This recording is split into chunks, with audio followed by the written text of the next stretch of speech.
Today we're going to make beef bone broth in the Instant Pot, and I'm going to share with you 3 tips to make sure that your bone broth gels every time. Hi sweet friends, I'm Mary and welcome to Mary's Nest, where I teach traditional cooking skills for making nutrient-dense foods like bone broth, sourdough, ferments, and more. So if you enjoy learning about those things, consider subscribing to my channel and don't forget to click on the little notification bell below. That'll let you know every time I upload a new video. Now the other day we made chicken bone broth in the Instant Pot, and we added a few little secret ingredients, as I like to call them, my insurance policies, to make sure that we got a nice gelatinous chicken bone broth, and I'll be sure to link to that in the iCards and in the description below. But today we're going to try to make beef bone broth in the Instant Pot and see how gelatinous we can get this batch to come. And I've discovered in making bone broth in the Instant Pot, there's 3 important tips that you really need to follow when you do this to guarantee that it will come out gelatinous and not watery. And now, why would it come out watery in the first place? And the reason is because generally when you make bone broth, whether it's chicken bone broth or beef bone broth or any kind of bone broth, you want it to simmer at 180 degrees Fahrenheit, because that's the perfect temperature that allows the heat as it's simmering to extract all of the collagen from the bones, which then is what makes your bone broth gelatinous. It's that collagen that turns the bone broth into a gelatin-like substance. But in a slow cooker, or not a slow cooker, see, that's what I'm used to. In an Instant Pot, the temperature is higher than 180 degrees Fahrenheit. And now it's under pressure for a shorter period of time than if you were doing it in a slow cooker or on the stovetop. But because it's under pressure and it cooks in a shorter period of time, it has to cook at a higher temperature. And that's where the problems can begin when you try to make bone broth in an Instant Pot. Now, although 180 degrees Fahrenheit is the perfect temperature for making bone broth, collagen comes in many different forms. It's a type of protein, and different bones and have different types of collagen in them. And some can withstand a little higher temperature for a little prolonged period. And so that is a secret that we want to make sure we have those type of bones in our bone broth. Now, when you make bone broth, it is something different than just making broth or just making stock. And I have a video where I go over the differences between broth, stock, and bone broth, and they are all different. And I'll be sure to, again, link to that in the iCards and in the description below so that you can learn what the differences are. But the bottom line is, bone broth is kind of the best of all worlds, because in bone broth, you're going to generally have marrow bones, and these are marrow bones, and the reason that they're called marrow bones is because they're full of marrow right here. And the bone has some collagen in it, which when we soak it in acidulated water, and I'll go over that in a minute, it leaches the collagen out of the bone, which adds to helping to make the bone broth gelatinous. And the nice thing about having marrow bones is that marrow is very nutritious. And I also have a video where I show you how to roast marrow bones and how to serve marrow if you just want to eat that separately. But if you're making this in a bone broth, you can pull it out after you're done with your bone broth and eat it at that time. Or you can whip it back into your bone broth or into a soup, whatever the case may be, to add extra nutrition. Now, the next type of bone that you want to add when you're making bone broth is some type of meaty bone. Now, shanks are wonderful for this, but shanks can be a little pricey. You may see them at your butcher labeled osso buco, because that's a recipe that they're used in an Italian recipe to make when you cook shanks. But I like to use neck bones because they've got a lot of meat on them, and they'll brown up beautifully and add wonderful color to your bone broth, and they're a lot less expensive than shanks. And the third type of bone that you want is a high cartilage bone. It's getting away from me. And the reason you want a high cartilage bone is because cartilage, and here this is an oxtail, cartilage right there in the middle where the tailbone is very high in collagen. And that is a nice little insurance policy, because as that cartilage in the oxtail begins to melt, so to speak, for lack of a better word, because it is, I'll take a close-up picture and I'll overlay it so you can see, but the cartilage in an oxtail is actually a little mushy. And when you put it into the bone broth and allow it to simmer, that actually begins to melt and leaches out into your liquid, helping to really make your bone broth gelatinous. So you'll have your marrow bones, you'll have your meaty bones, whether they're neck bones or shanks, whatever you want to choose. And then the third type of bone you want is going to be your high cartilage bone. And the bones I have here are oxtails. Now, you don't need to use oxtails if you don't want. I know some of you have told me, depending where you live, oxtails can be very expensive. So don't worry about that. What you want to look for is a high cartilage bone. And if it's not oxtails, other options are knuckles, which are usually pretty reasonable, or a third option are patellas. And a patella is the kneecap. Sometimes it'll be labeled patella femur. And that's a very reasonable bone also. So knuckles and patellas are another nice option for you. And sometimes they'll be labeled soup bones. So I have a video where I go over all the different types of bones for making bone broth, and I'll link to that so that you can see visual pictures. I have the bones in front of me and I'm going over all of them. And so you can actually see what the knuckle looks like and see what the patella looks like. So when you go shopping, if it's just labeled soup bones, you'll be able to look at it and you'll say, okay, that's a high cartilage bone. That's a good knuckle bone or a good patella. And also, never be hesitant to ask the butcher, because a lot of times they'll have them in the back. But today I'm using oxtails, and the reason I like oxtails is that they have some meat on them as well. So they're going to brown up beautifully and add some nice color to the bone broth as well. And also, I just want to mention, a lot of you ask me, Mary, where do you get your bones and so on and so forth? I buy some at the grocery store, I buy some at specialty stores, sometimes at the farmer's market. But my favorite place to buy bones from, because they have a terrific selection and really high quality, is U.S. Wellness Meats. And their bones are organic and grass-fed, and as I said, they have a wonderful selection. They also sell meat and chicken feet. They have everything. And the people there are so kind, because they gave me a discount code for my viewers. So be sure to check the description below, because it's 15% off regularly priced items. So you can't beat that. And the nice thing about making bone broth with a varied amount of bones, which is how you should be making your bone broth, because broth gives you one set of proteins, stock gives you another set of proteins, but when you make bone broth, you get a nice combination of proteins, because you get the collagen protein that comes from the bone, and then you get the different type of protein that comes from the meat.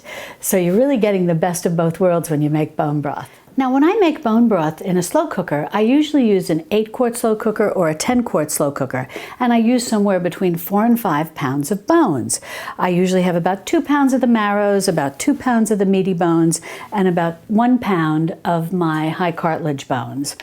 And in this case, our high cartilage bones are the oxtails, but it could be, you know, the patella, as I said, or the femur. Now, that said, this is an 8-quart stock pot, instant pot. I always want to say stock pot or slow cooker. This is an 8-quart instant pot. So if you use the pressure option, and those of you who have the instant pot or a similar pressure cooker, if you use the pressure cooker option, you can only fill this 2/3 full. So that's about 5.5 quarts. However, I had about a little more than 4 pounds of bones defrosted.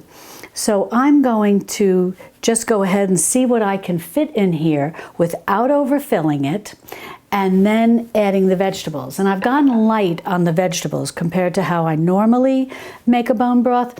I usually have a little more carrots, celery, and onions, but I'm hesitant to add too much because I don't want to overfill this. So I've just got 2 carrots chopped, and these are just stems and skin on, nothing fancy, you know how we normally make bone broth. And if you have some veggies that are looking less than prime, they're perfect for bone broth. Then I've just got a couple of stalks of celery, and then I've just got 1 onion chopped up. I've got my signature bay leaf, you know, I always like to put a bay leaf in when I make bone broth, and then I've just got some peppercorns, and that's it. I do not add salt when I make beef bone broth because I like it to just be plain depending on how I'm going to use it. And when we go to drink it, I'll just, you will warm it and put it in a coffee mug, and I'll add a little sea salt at that time. Now I'm going to brown my neck bones and my oxtails in the oven at 425 degrees Fahrenheit for about 45 minutes to an hour. It's really flexible. You're just going to have to keep your eye on it, but you want to get them nice and brown because that's going to add beautiful color and flavor to the final product. Now, unless I'm making stock, I don't brown my marrow bones when I'm making bone broth. And the reason is there's really not very much meat on them, and they're not going to take on very much color. What I feel is more important to do that is going to help make this bone broth gelatinous is to let these soak for 1 hour in acidulated water while these meaty bones are browning. And the reason that I think that's a good thing to do, and this is something that I do no matter what way I'm making bone broth, is that by soaking in the acidulated water for an hour, it gives it a head start. It gives these bones a head start to allow the collagen to begin to be leached out of them and into the water, which then ultimately makes the broth become gelatinous. So I'm going to go ahead and put these into the Instant Pot, and then we're going to add our acid and cover them with water. Now, when you make bone broth in any type of vessel, you need to add some acid. I like to add fortified wine, and this is just a Madeira that I had in my pantry. You can use Marsala, you can use red vermouth, you can use white vermouth as well. I like to use, since we're making a beef bone broth, I like to use one of the darker fortified wines. You can also use red wine if you have it on hand. I generally don't use a regular wine because once you open that, you know, and serve it, if you have a little left and you put it back in your pantry, it can take on a vinegary flavor. But the nice thing is the fortified wines are just with the screw top, and they can last quite a while in your pantry without taking on any off flavor. So that's what I'm going to use. I have just about a cup here. Now you can certainly use apple cider vinegar. I know a lot of you have talked to me about that you like using apple cider vinegar. And if you do, I recommend only going with 1/4 of a cup as opposed to a cup with wine or fortified wine. And the reason is I find that the apple cider vinegar has a very strong flavor. And even after simmering, either in an Instant Pot or a slow cooker or on in a stock pot on your stove, that a whole cup of apple cider vinegar just doesn't seem to have enough time to evaporate, no matter how long you're simmering it, to remove some of that sharp flavor. So I recommend just going with 1/4 of a cup, and that should be plenty to leach the collagen out of the bones and the cartilage. Now what I'm going to do is add just enough water to cover these bones so they can soak, but no more than that, just enough to cover. And the reason is because we will be adding more liquid, because after we roast these bones, we're going to deglaze this pan and add those drippings as well, which add flavor and color. Alrighty, well now I'm going to get ready to put these in the oven and roast them at 425 degrees Fahrenheit for about 45 minutes to an hour. And I just want to mention something about the neck bones before I get these in the oven. As I shared with you, the oxtails, the knuckles, and the patellas are very high in cartilage. And the nice thing about neck bones is you get a little bit of the best of all worlds, because you have bone, you have meat, and you've got some cartilage in here. So if you find that you can't find oxtails, patellas, knuckles, whatever the case may be, but you find neck bones, or neck bones because they're very reasonable, are really fitting well nicely into your budget, they can sometimes substitute for your high cartilage bones if you have enough of them. Because as I shared, the neck bone does have cartilage. And so you'll see it right here, and I'll take a picture so you can see it up close.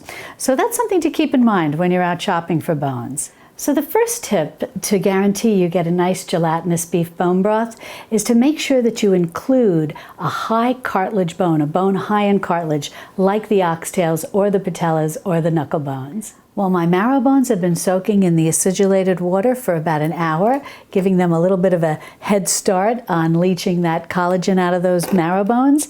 And now I've got my neck bones and my oxtails beautifully browned, and I'm going to go ahead and add those right into the Instant Pot. Now I'm going to add some water to this roasting pan and deglaze this and add this into our Instant Pot. And to deglaze this baking sheet, I'm just going to use a spatula and just go all around and start to loosen the brown bits. Alrighty, well, I think I've pretty much loosened all the bits and bobs, so we'll go ahead and add this into the Instant Pot. Wish me luck. Okay, good job. I didn't spill anything. Now what I'm going to do is just get the last of these little bits and just kind of scoop them up and add them in too. You don't want to waste anything because every little bit from this roasting pan has flavor and adds color. So we've got this filled to about the halfway mark with the water that I added to soak the marrow bones, the acidulated water, and now the pan drippings and all of the bones that we added in. That has brought this up to about the halfway mark, and we can go to the 2/3 mark with the pressure cooker option. So now let's go ahead and add in these vegetables and see what level that puts us at, and then we'll get ready to add in some additional water. Now it didn't quite come up to the 2/3 mark. Now when I made the chicken bone broth, I didn't worry about that. I was a little under the 2/3 mark, but everything was submerged. So I didn't want to add in any extra water because you don't want to add extra water. You want to add just enough water. And I've got a few pieces of vegetables that are popping up, so I'm just going to top this off with a little more water, but I'm going to be sure to stay under the 2/3 mark or no higher. Now I just added a little more water. Just want to make sure that there's enough that everything is floating and more or less covered with water, and I'm just slightly under the 2/3 mark. Now I want to speak to you, and I'll take a picture of this and I'm going to overlay it so you can see exactly how the vegetables look floating in the water and whatnot. But I want to mention to you about the water. Remember now, in making this in the Instant Pot, and this also applies to the slow cooker and the stock pot, but I think it's going to be exceptionally important in the Instant Pot, is the tip number 1, make sure you've got some high cartilage bones. Number 2 pertains to the water. Don't add too much water. If you add too much water and everything is really swimming in water, either because you're working with a very large vessel and you've just added in a lot of water and maybe not a lot of bones and vegetables, or in something smaller like this, you've got your bones and your vegetables and whatnot, but then you add too much water. Too much water is the enemy of a gelatinous bone broth.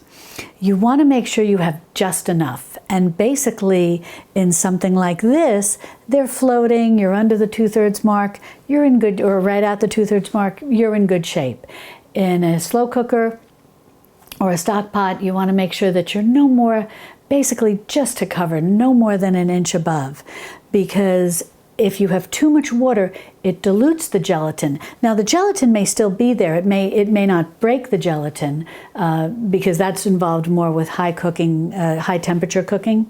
But if you dilute the gelatin, your bone broth will not appear gelatinous, and the gelatin will be spread over that larger amount of bone broth. Now it's still nutritious, and yes, there is still gelatin in there.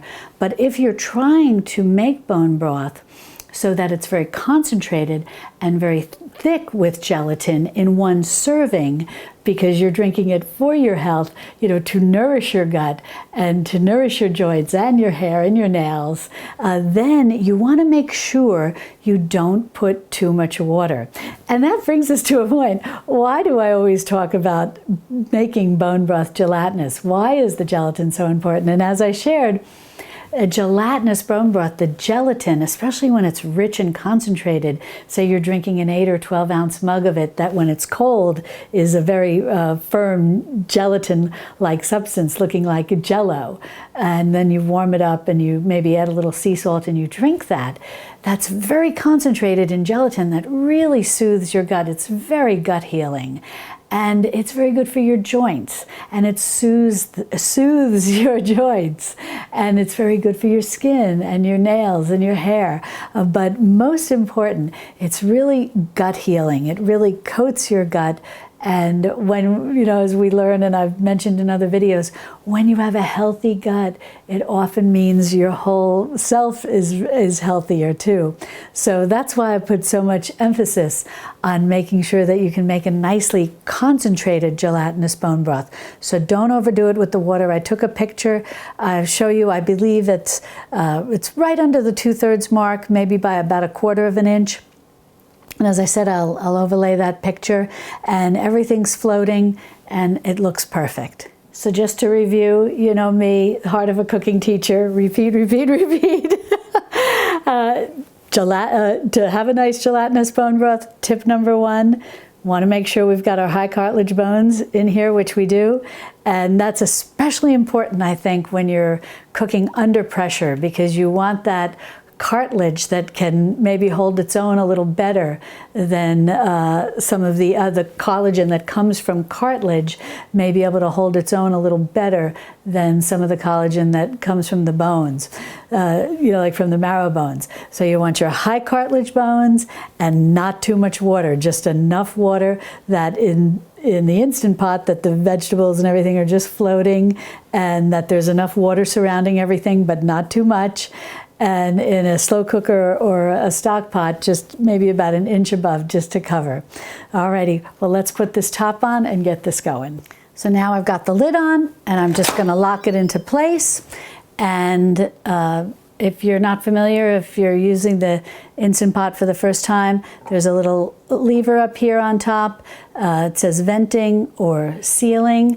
And for doing the pressure cooker option, we just wanna put it down there, twist it down to sealing. That way it keeps all the pressure in.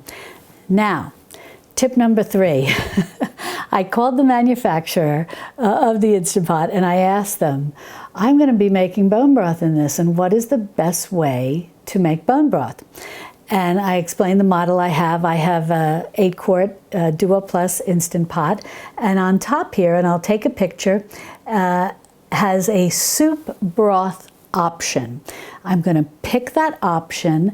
I'm going to set the time for 2 hours. And now here, this is what's important. You want to set the pressure to low pressure. And the reason is, even though we're going to be cooking this in a pressure cooker and we're going to be cooking it over 180 degrees Fahrenheit, which is generally the ideal temperature for simmering bone broth, in the Instant Pot, under pressure, we want to at least do our best to prevent breaking too much gelatin, as they say, by keeping it over that 180 degree Fahrenheit temperature. So we want low pressure. And low pressure, on average, in the Instant Pot is about 230 degrees Fahrenheit. So we want to make sure that we have high cartilage bones, or at least some of them are high cartilage bones, which produce a lot of collagen into the liquid. We want to put not too much water, just the right amount of water, so everything's surrounded with water and floating in water nicely, but we don't want to overdo it.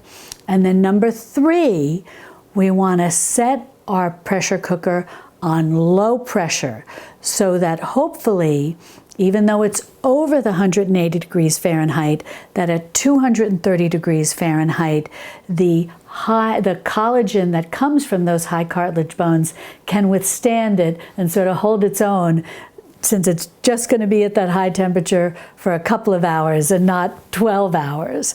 So we shall see. So high cartilage bones, just the right amount of water, and low pressure for 2 hours. So I'm going to hit soup bone broth, And now I'm gonna set my time. Oh, it's already set for 2 hours because I've made bone broth in this before. And then I've got also the pressure is set to low, and there it goes, perfect. Well, this came up to pressure. It simmered in here for 2 hours, and then I let it come down from pressure naturally because I don't like having to move that thing. I usually call in my husband and have him do it with a ruler, and ooh, the steam comes out. I don't like that, so I just let that be, and it came down to pressure by itself. So it's all ready, and we'll go ahead and open it, and we'll start to strain it. So now what we'll do, we'll just strain everything out of here. And what I like to do is just put everything in a big bowl. And then I like to inspect my bones and see how they look. Is there still some cartilage on the cartilage-rich bones, like the oxtails? Is the meat in fairly good condition, not completely shredded? And then if everything looks pretty good, I'll save it and I'll make another batch of bone broth with the bones. And I have a playlist of videos which I'll link to in the iCard about making what I call perpetual bone broth, where you make more than one batch from your bones. And what a lot of us have been experimenting with this, and some of us have gotten 2, maybe even 3 batches of bone broth, not necessarily in the Instant Pot, but either in the slow cooker or on the stovetop. And some of us didn't. And so I did some research, and I discovered that the age of your bones, of the beef bones, can make a difference in whether or not you can get a second or maybe even a third batch of gelatinous bone broth. The bones from younger cattle will have more collagen, which made complete sense. Just like us, when we're young, we have a lot of collagen. Not so much when you're my age, but in any event. So it's really a trial and error, and you kind of got to experiment, so you're not always going to be guaranteed a gelatinous second or third batch, but it's still nutritious. You still, if you are seeing some cartilage that's still in place, like here's a neck bone, and I'll take a picture and overlay it, showing here is some cartilage that's not completely dissolved. So it may, in a second batch, dissolve and create a gelatinous bone broth. But something that a number of us discovered was that if you can find beef feet, it doesn't seem to matter what age the cattle were that those feet came from. Beef feet are really rich in collagen, and they can make multiple batches of bone broth. Some people have said that they've even wound up getting 12 batches of bone broth, gelatinous bone broth, from using beef feet. And the nice thing about beef feet, they're about $2 a pound. So if you can find some nice beef feet, potentially grass-fed, from grass-fed cattle, that's really quite something nice to add to bone broth. Now, I just wanted to show you, I'm going to take a picture. The bone marrow is still in this bone. Now, you can basically just kind of shake this like that, or use a knife and push it out. And you can add that back into your bone broth. You can whip it into soup, or you can just spread some on toast points. It's delicious. It really is. I always laugh when I say that, because I know a lot of you are saying, oh, I don't know, bone marrow. It tastes like butter, but with a little bit of a steak flavor to it. It's just wonderful. And I think I mentioned earlier, I have a video where I show you how to roast bone marrow if you just want to make it separately. And you can watch that video, but it's really quite wonderful. So now don't discard this. Just get this out. There we go. It came right out. You can just take this right now and put this on a plate or a little container or something, and either whip it back, as I said, into your bone broth, or save it for later, whatever you want to do. But as you take out your marrow bones, just empty them out so that you can collect the marrow. So I'm just going to go ahead and start storing my marrow in here. And as I'm scooping everything out of here, I just thought of something that I wanted to tell you, because I see I've got one of the oxtails here. That when I did all the calculations, and I have a video on that, and I will link to it, when I did all of the calculations on the cost of making beef bone broth and doing it with the best possible bones, using shanks and oxtails and marrow bones, all organic, all grass-fed. When we did all the calculations, we found that even using the best of the best, it's still less expensive than what you could buy at the grocery store. And I do a little comparison. And what I could buy at the grocery store when I could buy the one that I could find that was the best quality, still had some odd ingredients, and it wasn't gelatinous. I had put the bottle in the refrigerator for overnight. It wasn't gelatinous, and it didn't taste good either. It tasted like potato powder and carrot powder, which were ingredients in it, which was kind of funny. But in any event, so even if you worry, if you say, gee, $10, for a pound of oxtails, it's amazing how when everything's said and done, the amount of bone broth that you'll get will wind up being more affordable than what you could buy at the grocery store, and better quality. And then you can eat the oxtails. So I've collected my bone marrow. I'm going to put this aside for now. And then I'm just going to move this out of the way. I'm going to fish through this later to see what I can reuse. I don't want to discard anything. And now I'll get ready to show you how I like to strain my broth. Okay, well, now that I've strained out as much as I can, you have a couple of options at this point. If you want, you can refrigerate this, and in the morning, just as it is, and in the morning, the tallow, the beef fat, will have come to the top. It'll make a thick white seal, and you can remove that. Don't throw it out, though. It's wonderful for cooking with. And then the little bits of debris that we're not able to catch when we remove all of the solids will have sunk to the bottom. And you can remove that tallow fat and then scoop out hopefully your gelatinous bone broth and then just discard that debris on the bottom. But I don't like to do it like that. I like to create a totally finished product.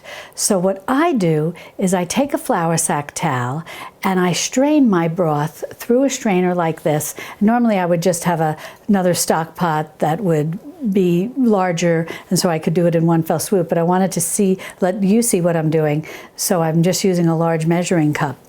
And what I'll do is I'll take the flour sack towel. You can certainly use cheesecloth if you want, but cheesecloth doesn't last forever, and these do. Well, at least I've had them for like 20 years. But you can use cheesecloth, and you'll have to discard that, or you can try rinsing it out, but it does start to disintegrate a little. But these can just be washed and reused, and so they really work like a charm. Now, what I'm going to do is I'm going to just start scooping out my bone broth and ladling it through this flour sack towel. And then I'll show you the debris that I catch and why I like to do it this way. So this is why I like to use the flour sack towel. I like to get all these little bits of debris to create as clear a bone broth as I can, and I feel most appetizing. Now I just want to show you, as I'm straining this, I'm getting my bone broth down on the bottom here, and the tallow is rising to the top. So at this point, assuming that you had filled this and you didn't want to go through the fat separation part, you could simply chill this. And now your bone broth is nice and clarified down on the bottom. You don't have to worry about that little debris on the bottom. And in the morning, you can either, if you're ready to use your bone broth, drink it, make gravy, make soup, whatever the case may be, you can just score the tallow. It'll be very hard, and you can lift that out, and then you've got your bone broth all ready to go. Otherwise, you can just leave it with that tallow on top. With that tallow on top, it makes a nice seal, almost airtight, and it will keep your bone broth fresh for about a week versus, and some people say 2 weeks, I think about a week. And because otherwise, once the fat is removed and you just have it in a jar, it stays fresh for about, I think, 2 to 3 days. That's just my personal opinion. You really have to experiment and see. And the sniff test is always a good test because it'll take on and off odor if it's not fresh. But in any event, so that's one step that you can do. What I like to do is I go one step further. And this is my fat separator. And so many of you have asked me about this, and I'll put a link below to where you can get one, and they're just sold on Amazon. And this one I had actually bought a number of years ago at Williams-Sonoma, but they're on Amazon now, so they're very easy to find. And this has a little lever here, and then it opens up to a little hole down here on the bottom. So just like in this measuring cup, when I put this bone broth in here, the fat's going to rise to the top, and then I'm going to decant it and I'm just going to watch all the bone broth go down until the fat comes down to the bottom, and then I'll just release my thumb from the lever and stop, and I'll put the fat, I'll decant that into a different container. So I'm going to go ahead and add this into the fat separator until we reach the top. And then I'll just give it a second to let that fat rise to the top. Just like I showed you in the close-up picture, I hope I put in a close-up picture to show you the fat that rose to the top in my measuring cup. The same thing happens here. It just rises right to the top. Then we're going to get our quart-size jar, and I mean, this is a half a gallon size jar. And I like to store my bone broth in this because my husband and I will go ahead and just remove what we want from this in the morning, and I'll warm it up, add a little sea salt, and we'll drink this at breakfast. And we'll go through it pretty quickly, so within 2 to 3 days, so it'll stay fresh. If I wanted to keep this longer, I would decant it in those little, I think they're called the French jelly jars or French working glasses, something like that, and they have a little plastic lid. You've seen them, and probably if you've seen my other bone broth videos, especially my chicken bone broth. And I did chicken bone broth in the Instant Pot, and I'll link to that in the iCards above. And in that, I was going to make soup, so I have the 8 cups in the half-gallon jar here, but then I also had some extra, and so I put that in smaller jars because I like to sometimes, with chicken bone broth, I like to freeze it and have a 2-cup measure or a 1-cup measure that's great for making gravies and things like that, sauces and whatnot. Alrighty, well, the fats come to the top here, and now we just do like this. It's so easy. I love it.